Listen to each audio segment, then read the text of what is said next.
Obviously, celebrities, by the very nature of them being celebrities, they have a bit more money than most of us do. And they can afford to take that risk. But ultimately, it's just really cool to get involved with football clubs. And the more that celebrities see other celebrities getting involved, they think, oh, I can have a chunk of that. Every now and then, celebrities do something a bit random, don't they? Here's a few crossovers you probably weren't expecting. Drake and Venezia, Ryan Reynolds and Wrexham, Michael B. Jordan and AFC Bournemouth. Those are just a few of the moves that have been made, and it turns out more and more celebrities are investing in football clubs. Earlier this month, KSI joined that long list of celebrities taking a financial interest in lower league clubs. And I guess the big question in all of this is why? What's in it for the clubs, the celebrities, the fans? And also, how involved do celebrities get in the day-to-day running of the clubs anyway? That's what we're going to be chatting about today. I'm Ikra. This is What's in the World from the BBC World Service. Let's find out a bit more then, bringing in BBC Sport's Emma Middleton on this one. Hey, Emma. Hey, how are you doing? Not bad. So, Emma, KSI with Dagenham and Redbridge. What a combo. What's going on here?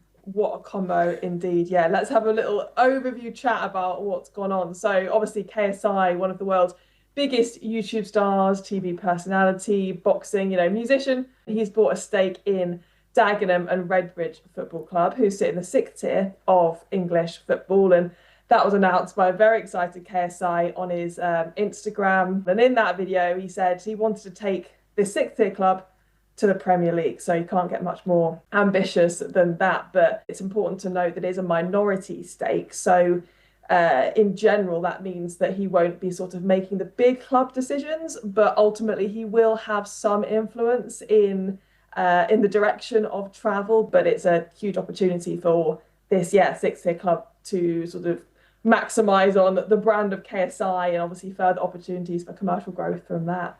Yeah, and of course, it seems like he's continuing a bit of a trend that we're seeing from celebrities. Just to bring in a stat I saw, a celebrity has now purchased shares in English clubs at a rate of 1 per year since 2020, and that's according to some BBC Sport analysis. So it seems like celebrity investment in football clubs is becoming a bit of a trend, right? Yeah, you've nicked my stat. Oh, sorry. But yes, celebrity investment in UK football clubs is becoming quite a trend. And examples you may have heard of, Tom Brady at Birmingham City, Ed Sheeran at Ipswich. We've had Swansea at Snoop Dogg quite recently. You've seen the videos of him attending a game, the women's game as well. NBA star Giannis Antetokounmpo joining the Chelsea Women ownership group as well. So the big one, the big headline grabbing one was obviously Wrexham, with Ryan Reynolds and Rob McElhenney back in 2020, and they've secured 3 consecutive promotions. So obviously that's one of the big success stories. But yeah, it does seem to be quite trendy at the moment to get involved. Yeah, and on that trend, some people might be thinking, it's a bit random. What's in it for the celebrities? Are they making a lot of money? It's really interesting because most football clubs, and this is something that people might not appreciate, but most football clubs in English leagues operate at a loss. And I think it's about more than half of clubs that are not in the top 5 leagues. They're actually not making a profit. Obviously, celebrities, by the very nature of them being celebrities, they have a bit more money than most of us do.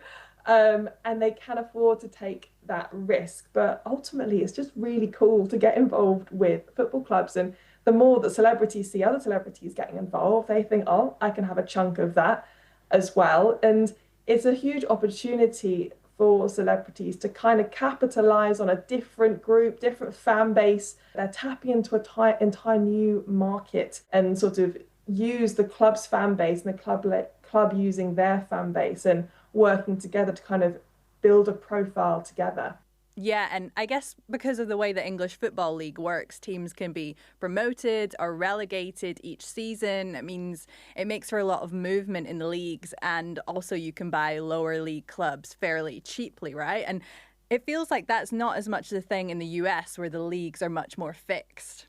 What are the advantages for the clubs then? What's in it for them? You touch on a great point in the sense that there's more opportunity for celebrities to get involved with particularly those lower league clubs because there's less sort of tight financial regulations about where that investment can come from. And the US has quite a closed system when it comes to sports club ownership. But I guess advantages, put very simply, it's a huge opportunities for clubs to sort of expand their global reach, and the sort of awareness that someone like KSI will bring to Dagenham and Redbridge. You can't put a number on that. It is about building that brand initially, but from there, obviously, the commercial opportunities, the marketing opportunities will come. I mean, in the case of Wrexham, we've seen that it can be a really upwards spiral financially since that initial investment from Ryan Reynolds and Rob McElhenney back in 2020, and that's obviously a quantifiable value. But other than that, it's brand recognition, awareness,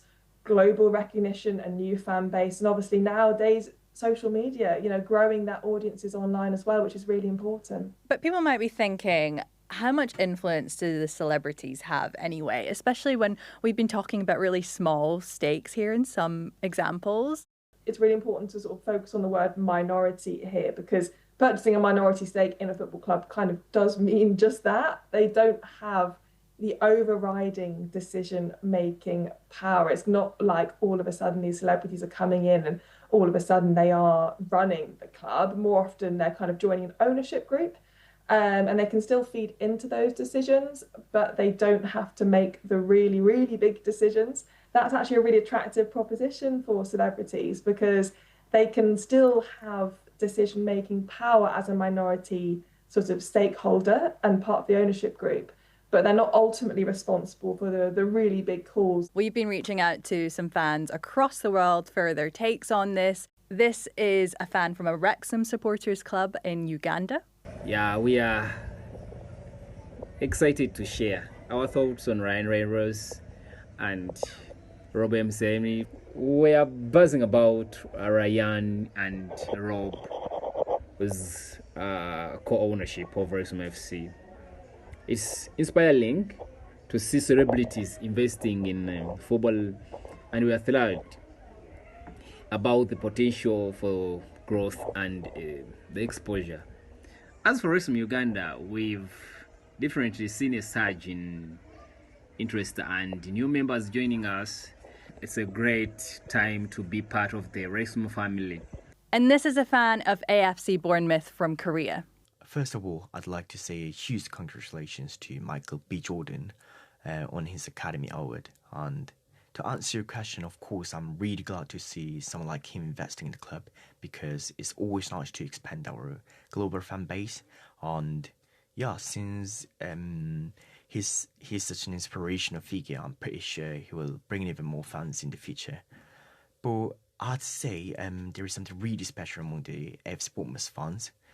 There is a very big love for the club and a fierce pride in our history, especially no matter where we are. So if he or anyone else introduces drastic changes too quickly, it might not be well received by especially local community. Ultimately, I think if you ask a lot of fans, particularly from lower league clubs, they just want to secure the financial future of their club, and having some celebrity investment and name behind it is, a really reassuring thing. You'll also get fans that maybe say, hang on, we should be earning our place. Doing that through almost artificial means by having a celebrity on board might seem strange, but I do think it comes back to this idea that fans want to see their club successful. And it's not just football. Other sports have seen celebrity investment too. So I'm bringing in some examples for you guys. Lewis Hamilton is part owner of the Denver Broncos in America's NFL.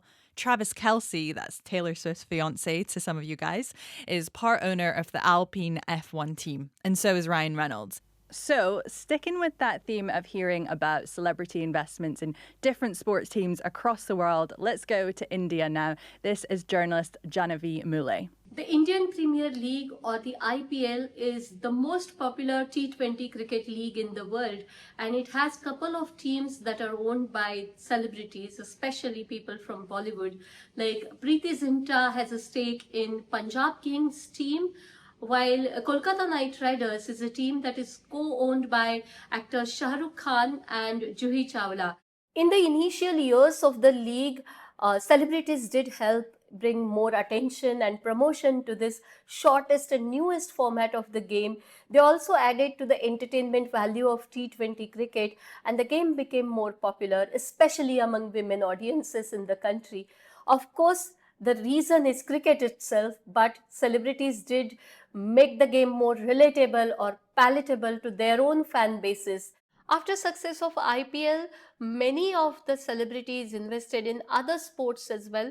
Sometimes they did this because they really thought it's a good option to invest, or other times they're really passionate about that game. Like cricketers Virat Kohli and Sachin Tendulkar have invested in teams like FC Goa and Kerala Blasters. Both of these are teams from Indian Super League or ISL, which is a football tournament. Their investment did bring a lot of attention to ISL, but in a long run, the league has not been quite successful. Football is not as popular, and at the same time, the game itself struggles a lot because of structural and infrastructural challenges.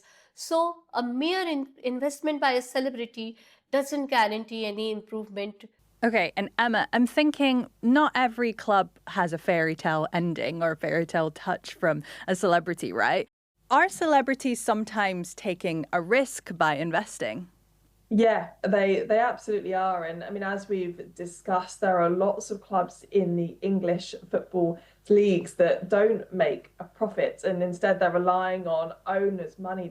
There's also the risk of reputational damage should the club sort of make the press for the wrong reasons, get in the headlines, bad publicity. There's a financial risk, there's sort of the reputational risk, and I guess if you knit it all together, as much as the club's profile is tied to a celebrity's profile, the celebrity's profile is now tied to the club's profile. And actually, the What in the World team were looking into this, and it turns out with a previous owner of Dagenham, in March 2025, the Egyptian social media star Marwan Seri invested, and within 5 days, he announced his complete withdrawal from the club. And that was after social media posts on the Israel-Gaza conflict. They are these huge brands and huge personalities with these global followings. So ultimately, if they make the headlines the wrong way, then that could also trickle back down to the club. So it's almost a little bit of a two-way street, and with that comes a little bit of risk. Emma, I can't wait to see what other crossovers 2026 has in store. Thank you so much. Who knows? Thanks so much. Thank you guys for joining us for this one. Make sure you comment below, like and subscribe.